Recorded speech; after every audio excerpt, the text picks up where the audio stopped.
Welcome back to Cougars on Cougars. It is week 9. Jess is I'm here. back. How was Vegas? Sadly, it was well, you wouldn't still be there. Disappointing, and the weather was bad. Oh, jeez. Yeah, it was bad.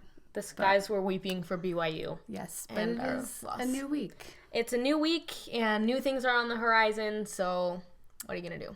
Yeah. We'll start with our quote of the week, and I saw it just when I was scrolling through Facebook today, and it comes from not an athlete or a coach. He's just this guy named Josh Shipp, and he is an inspirational speaker, but we really liked it, and it's really appropriate. It says, you either get bitter or you get better. It's that simple. The choice does not belong to fate. It belongs to you. So, to the players and to the fans. Are you going to get bitter? Well, mostly the players. I mean, I guess the fans could get better. The fans could get better and show up to the Marriott Center on Wednesday. Yes, get better. Me and Jess are going to be there. So we expect you to be there if you can. Let's jump into Talk of the Town. What do we got first, Jess? So going all the way back to last week's tournament, which seems like a lifetime ago. It does. Seems like a long time ago. First thing up was that our own freshman, Nick Emery, was on the all-tournament team. Yeah, he had 2 good games. He had 15 and then 24? 27 against Gonzaga. Yeah. He was definitely a bright spot. It was fun to see him go off against Gonzaga after having 2 rough outings against them during the season. Yeah, and tip, you get to watch him again in the NIT games, and game experience is a kind of good thing for freshmen like Nick Emery. So Quincy Lewis said today on Sports Nation he thinks he's just now getting back to how he was in high school. So you want to keep watching him play. Yeah. Next, we have a tweet from Rex Walters. Do we want to pull that up? He tweeted out on, what was that? March 9th. So just after Wednesday, after the tournament, and he said, just want to thank my players and coaches, past and present. It's time to move on. Love you all, and I'm here if you need me. And that was a somewhat cryptic, somewhat explicit tweet informing us that he has been fired from San Francisco. Jess said good riddance. I mean, he could be entertaining at times, but... Yeah, well, yes. Entertaining is a nice word for it. Okay, what do we got next? Not my favorite guy. This one is interesting. So we have a picture of some coaches, former BYU coaches, actually. 3 former BYU coaches. Yeah, over at Utah.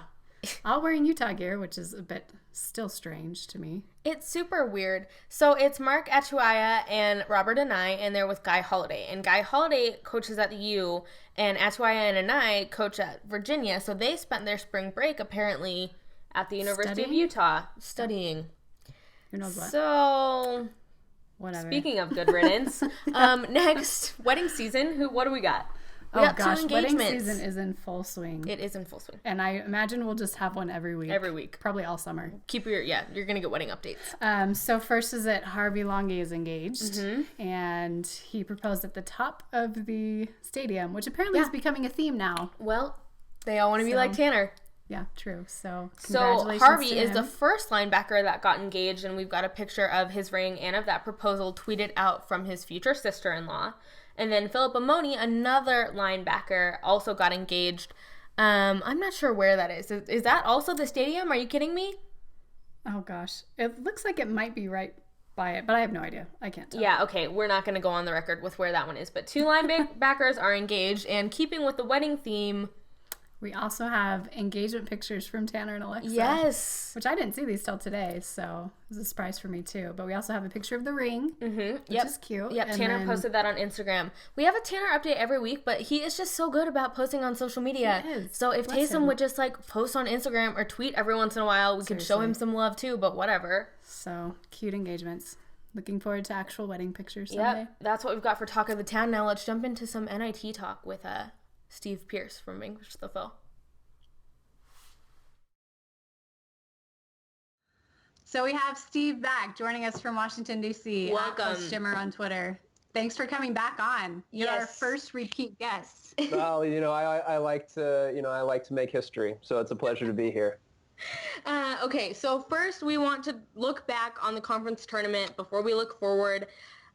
We did what we needed to do against Santa Clara, and then we did not perform as well as we would have liked to against Gonzaga. So kind of hit us with your thoughts on that. I thought that BYU actually played really well both games. Santa Clara, it was a little bit more difficult than I think we thought it should be, considering how soundly that BYU beat them. But I felt okay about it. And then the Gonzaga game, I felt like BYU, they didn't play that poorly. It was still a really tough way to lose. I think that they probably still should have won that game. Now that it's been like a week since it happened, I think succeeded in psychologically blocking out a lot of the terrible things that happened in that game. But, Kyle Wiltshire was just too much. There was too many down the stretch, just too many missed opportunities where BYU gave up an offensive rebound, especially. They couldn't get a stop. They'd get it down to 2-3 points, and then just couldn't get over the hump, couldn't get the lead.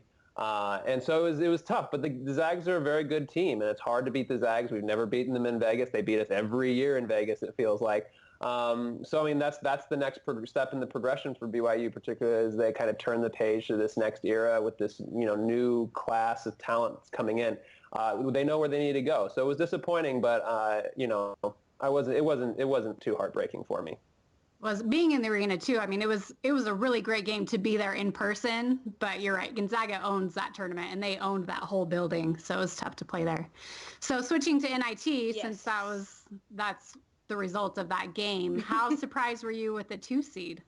I was very surprised. I was basically, I felt like they would maybe get a 3, play 1 game at home, and then go on the road. So I was very surprised when they came up as a 2. Obviously, the NIT committee felt pretty good about BYU. I don't know if that's because they actually think BYU is a good team, or because BYU has a really big arena that could sell a lot of tickets so they can play more home games. There's more money.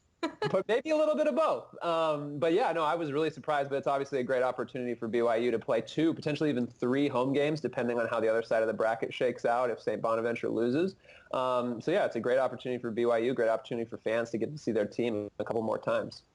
Yeah, we're both going. We're excited, and we're playing UAB, so the University of Alabama, Birmingham, and they're not bad. They only lost 2 games in their conference, and no, their conference is not the best, but that's still pretty impressive. What potential problems, if any, do you see us having against them? UAB is by far, I think they're really, really underseeded at a 7. I think that they're probably more realistically should be seated around a 4 or 5 seed in this tournament. They're very, very good. They're 26-6 on the year. Like you mentioned, didn't lose very many games in conference. The teams that they lost to in non-conference were pretty good teams. So this is going to be a really tough game for BYU to win. They have one really good player whose last name is now escaping me, but his first name is Robert. But he's Robert Brown. Oh, That's it. I knew it was a really boring name. It was so boring. Not Smith. Brown. Yes, Robert Brown. He's kind of their big guy. He's long. They're very good. They're very good protecting the paint. They're actually 3rd in the entire country in block shots. So that's going to be a really big thing for BYU offensively. They really normally rely on Kyle Collinsworth to get into the paint, get to the rim, and to make the defense collapse, so that opens up for their shooters. With guys in the paint for UAB who can really protect the paint, have proven that they can do that with block shots. That makes it, an open question of whether that's going to be a good strategy, whether Kyle Collinsworth can really be effective. I think it will really be helpful if BYU's outside shooters like Zach Sellius and Nick Emery and Chase Fisher can knock down those threes, pull the defense out, and open up some space for guys like Kyle to operate in the paint. I think that will be kind of the key to success offensively for BYU. Yeah, here's hoping. So hoping that we get past UAB, looking at our side of the bracket, how deep of a run do you think BYU can realistically make? There are some good teams in the mix, really. Yeah, I think there's some very good teams in the NIT. I think this is a very strong field. For BYU, I think they have the weakest bracket, the weakest quadrant that they're in. It's not a cakewalk to New York by any stretch of the imagination, but every game is winnable. BYU can beat any team in their bracket. I think that they should get by UAB at home. Home court advantage will be huge. I think it's entirely possible that they could go all the way to Madison Square Garden again, like they did a couple years ago. St. Bonaventure is, obviously the number 1 seed in that bracket. They're very good. They probably should have been in the NCAAs, but I think BYU has the talent to beat anybody that they're going to face on that side, no matter who comes out. It's just a matter, as it's been all year with BYU, which team shows up. If BYU plays well, they can play with anybody. So on the record right now, do you think we're going to make it to the final? I would like to say yes, but I'm going to say no, because if BYU has spent the last 5 months not being able to play 3 games in a row consistently, I don't know why that would change now. Yeah, I hate to agree with you, but I think I do. So if they make it to Madison Square Garden, though, are you going to be there? I was there last time when they lost to Baylor. I don't know if you want me to go this time, seeing as how that turned out. But I will. Not you, Steve. It's a strong maybe. It's a strong maybe. My newborn child will have a lot to say about that, so probably a no. But dang it. I'll be there in spirit no matter what. Those babies. Yep. Well, congratulations on said baby, Steve. And we hope that he will be our good luck charm throughout. He was against Santa Clara. It didn't work out so well against Gonzaga, but we'll give him another shot. Thank you for joining us. Thank you so much, girls. At the end of the regular season and the conference tournaments, there's always awards. Mm-hmm. And just to give you a refresher, for BYU, we had Kyle Collinsworth as Player of the Year. Yes. We had Kyle and Chase both on first team, Nick on second team. So we decided it'd be fun to do our own conference awards. Yes. For the WCC conference. So as you may have guessed, our first all-conference award goes to the hair team. We're all about that hair. Yeah, we had to do a hair team.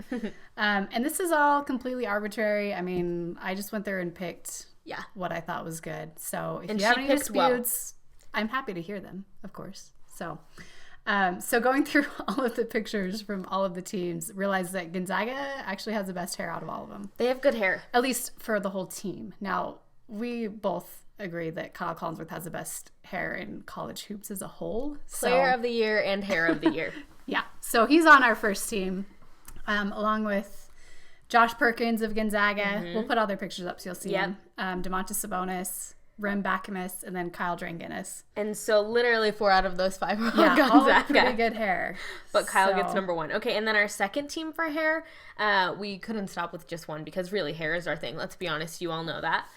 We have Chase Fisher, long hair Chase Fisher. We have to and short hair. Caveat that he has good short hair, but I like the curl. You'll see the picture is of his long hair. Yeah. And then we have Jet Raines from Pepperdine, Devin Watson from San Francisco, Kai Healy from Santa Clara, and Emmett Narr from St. Mary's. Kai Healy's got the curl going on. He does have him and Chase's is better, and there was no Gonzaga Bulldogs on that team, so you're welcome. They all made the first team. Yeah, everyone's pretty much all first team. Didn't Kyle Wilter at one point say he thought he had the best hair? He didn't make either of our teams, but what? Good for him. Quite a few international players. Lots of international players. On Gonzaga. I could have probably put about 15 players on this accent team. Yes, but I narrowed it to 5. We don't have that kind of time. No. So narrowed it to 5. First, we have Domantas Sabonis. He is from Lithuania, and he plays for Gonzaga, in case you didn't know that. Emmett Narr, who was just on our second team for hair, also made this list. And he plays for St. Mary's, and obviously since he plays for St. Mary's, you can guess that he's from Australia. Very lovely accent. Jess did go through and listen to all of these. Yeah, I've actually listened to all of them. Recommends that you do that also. Yeah. Marin Mornar from LMU. He's from Croatia, and he is 3rd on our accent team. And then we have Duda Sanadze, who is from Georgia. And at first when Jess told me this, I thought she meant like the state. But no, he is from Georgia, the country. Pretty sure. Yeah, well, in his accent, it's not Southern, right? So no. Okay, and then, of course, Chase Fisher is on the all-accent team, but we have some honorable mentions, too. Yeah, honorable mentions go to Ray Moreno for Portland, who's from Mexico. That's got to be a cute little accent. And then another Australian from St. Mary's, Dane Pino, I don't know how to say it. I don't know. But he's from Melbourne, Australia. We like those Australian accents. So a little bit different accent, but I gave Emmett the first team. Okay, this next one is maybe my favorite WCC all-team. Yeah, so there's a point during Gonzaga, the BYU Gonzaga game, where there were 4 Kyles on the floor. And it was just really confusing. So we had to do an all-Kyle team. All-Kyle. So all-Kyle team is... We had enough to do that. Yeah, we did. Kyle Collinsworth, Kyle Davis, both from BYU, Kyle Wilcher, Kyle Dranginis from Gonzaga, and then Kyle Clark from St. Mary's rounds out the first team. I would hope that the WCC, I would think that the WCC is probably one of the only conferences you could do that in. Probably. Kyle, the name Kyle. Yeah. It's funny we have 2 teams with 2 Kyles. I know. So that play a lot and we're on the floor a lot. And and they're really good. So okay, next is our all-name team. We have some really outstanding names across the conference. And this is something that they do every year during the NCAA tournament. So I thought it'd be fun to do an all-name team just in the West Coast Conference. Yes. So we have Jock Landau, and he is from St. Mary's. Mm-hmm. And then we have Adam Yako. He's from LMU. That's a fantastic name, and he's really good at dunking, so he's got that going for him. Duda Sanadze, our friend from Georgia, not the state, the country. That's fun to say. Duda Sanadze. The announcers did have fun with that. Jito Koch, who plays for San Diego, and then Jazz Johnson. How do you not love that alliteration? Who plays for Portland? The alliteration I love. The hitting 4 threes off the bench I don't love. Jazz is a cool name, though. Yeah, we have an honorable mention for this one, too. Honorable mention goes to Stockley Chaffee from USF. It could be Stokely. I don't know. We're not sure. It's cool. It's pretty cool. Okay, and then finally we have our Doppelgangers team. And this one was maybe the most fun. What do we got, Jess? Oh, boy. This was... Don't be offended. If any of you see this, please don't be offended about this. And some of you will actually probably be happy about it. No one's going to be offended. Let's hope not. Anyway, so Devin Watson for USF has sort of a resemblance to Jaden Smith a little bit. He's channeling Jaden. I can see it. He's got kind of the hair, a little bit of the look. We'll throw the pictures up. Yeah, so you can kind of see that one. I love this one. You can go ahead and say it. Nick Emery. Which game was it? Was it the away game against LMU where it started? Nick Emery was shooting free throws, and they were chanting Frodo Baggins, and that didn't really die throughout the season, and we you can't deny that resemblance, okay? Especially when his hair gets all kind of floppy and stuff. It's kind of funny. That's why he didn't get a good hair score from us, because his hair looks like Frodo. Sorry, Nick. There's still time. You got 3 more years. Okay, oh my gosh, this one. Domantas Sabonis. Sabonis. So this one, and I did my research, so I'm not the only one who thinks this, but he's got a little Justin Timberlake. Which I did not want to admit because I hate Sabonis so much and I love Justin Timberlake so much, but when you see that picture, all right, whatever. Some of his looks. Next. We have Portland's Alec Wintering, who is also very good. This is kind of a stretch, but I was looking for the hair. / beard resemblance. So this is a picture of Mukatu from Zoolander. It's Will Ferrell, if you haven't seen it. Yes, and finally, our favorite of all time doppelganger. I'm sure he's very nice. No one's saying he's not nice. He looks like salad fingers. He does. I have always thought it. I made a pick stitch of it last year because I thought it. And that's who we're giving Kyle Wilcher. Gosh. He's great at basketball. He's a fine person. He looks like salad fingers. And then I think it's the dark eyes and some of the expressions. Fingers and lankiness. Anyway, okay. I'm sorry, Kyle Wilcher. And then honorable mention. I'm not sorry. So this one, I was looking around for something for Kyle Collinsworth and saw on a message board somewhere that someone said that Kyle Collinsworth reminds him of the cool guy in every 80s movie. Yeah.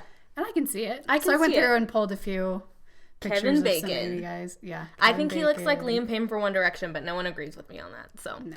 Okay, so we had a lot of fun with this, so we want you to join in on the fun. We're going to do another contest, and if you win, we're going to give you a signed picture of Chase Fisher, which is going to alienate some of you, but sucks for you. More for the people who love Chase.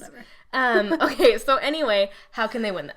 So we want you to come up with your best doppelganger. So anyone in the WCC. Can be someone we already did if you think you have a better one. And what do you need to do to enter? I don't know. Like us on Facebook. Follow us on Twitter. And then you can just tweet us a picture side by side or email either of who you think the best doppelganger is. And we'll be the judge of that and announce it next week. Yeah. Have fun with it. Yes. Okay, so we were going to get a spring ball update from Zach Hicken with ESPN 960, but he had some car troubles, so we had to cancel that, but we plan on doing that. Maybe we'll shoot for next week, but we want that spring ball update. We haven't heard anything groundbreaking from what we know. It's just going well. There's a ton coming out of practice right now. So. Yeah, so keep your eyes open on Twitter for that, and hopefully we'll have that update for you soon, but we haven't forgotten spring ball, so... Just so you know. But what do we got coming up next, Jess? Big NIT game on Wednesday against UAB at the Marriott Center, 8 p.m. Mountain Time on ESPNU. If you're out of town, if you're in town, you better get tickets and be there. Get to the Marriott Center. And if you need some inspiration to get to the Marriott Center, Steve, who we had on earlier, wrote a great article for Vanquish the Foe on why you should get excited about that. UAB is a good team. The NIT is not something to scoff at. There are some great teams in there. Monmouth, St. Bonaventure, Alabama. So St. Mary's. Tune in. St. Mary's. Tune in, show up. Also, the women. Women play on Saturday in Texas against Missouri, 4:30 on ESPN too. Yeah, and they got a 7 seed, so shout out to them. They're playing the 10 seed, so 4:30 Yeah, I hope ESPN they can make too. a run. That'd be fun. Yeah. So our sponsors this week, we want to thank Mark Few and for the shout out that he gave the top 3. And also sponsored by Fresno State Bulldogs. Good luck in the tournament this week. We just wanted to wish you luck. May you always stay loyal to the white and blue. For Jess, I'm Mary. We'll see you next week.